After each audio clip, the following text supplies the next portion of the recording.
SFR Home Sound, en collaboration avec le français Devialet, comme la Freebox Delta Devialet, mais sans les contraintes d'être absolument chez SFR.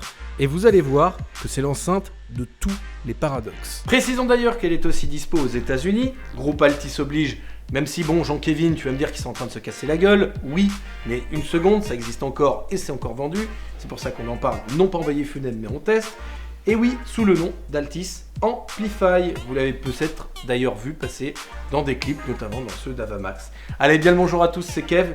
Bienvenue dans ce test de ce produit que moi, je vous recommande. Je le dis, c'est perso.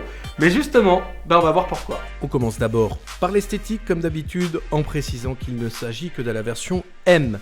La L, c'est vraiment la version Premium. Mais le style est le même sur les deux produits. Un énorme tube noir qui fait pourtant très discret. Paradoxe, l'enceinte de basse est placée sous l'appareil, pratique pour virtualiser le son dans l'espace. Question technique, c'est 4 boutons sur le haut, volume, play, micro, de l'assistant vocal bien sûr. À l'arrière, un seul port jack pour y passer un câble Toslink, un câble spécifique jack vers optique, puis le transfo secteur, un peu imposant.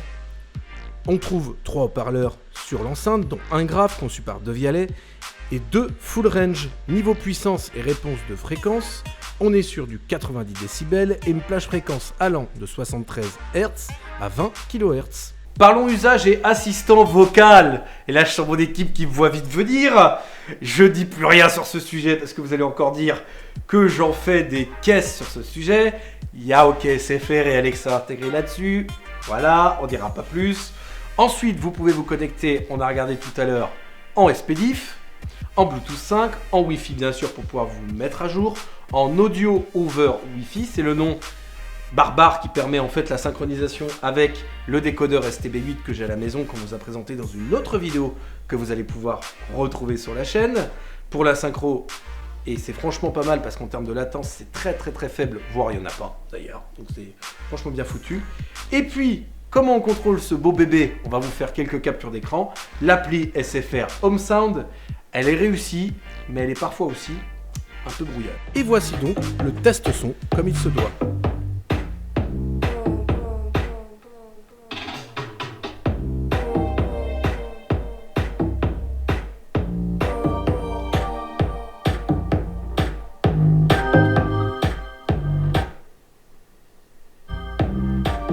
Est-ce que je vous recommande ce produit? Oui, et en plus si vous quittez SFR, vous pourrez encore vous en servir indépendamment, sans souci, grâce au SPDIF, au Bluetooth et surtout du fait qu'il ne s'agisse pas d'une enceinte comme la Devialet, qui était aussi une box télé finalement.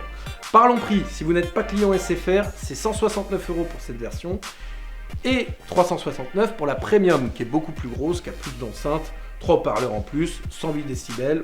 Voilà. Pour les clients SFR, le prix baisse à 169 € pour la Premium et 69 € à l'heure où on tourne pour celle-ci. Une bonne affaire, vraiment. Bref, la SFR Home Sound, c'est l'enceinte Devialet à petit prix. Voilà pour ce test, j'espère qu'il vous aura plu. Like, abonnement et commentaire, comme a dit. On recommence. Voilà pour ce test, j'espère qu'il vous aura plu. Like, abonnement et commentaire sur votre pas quotidien. Et sur ce, passez une bonne semaine. Je vous embrasse.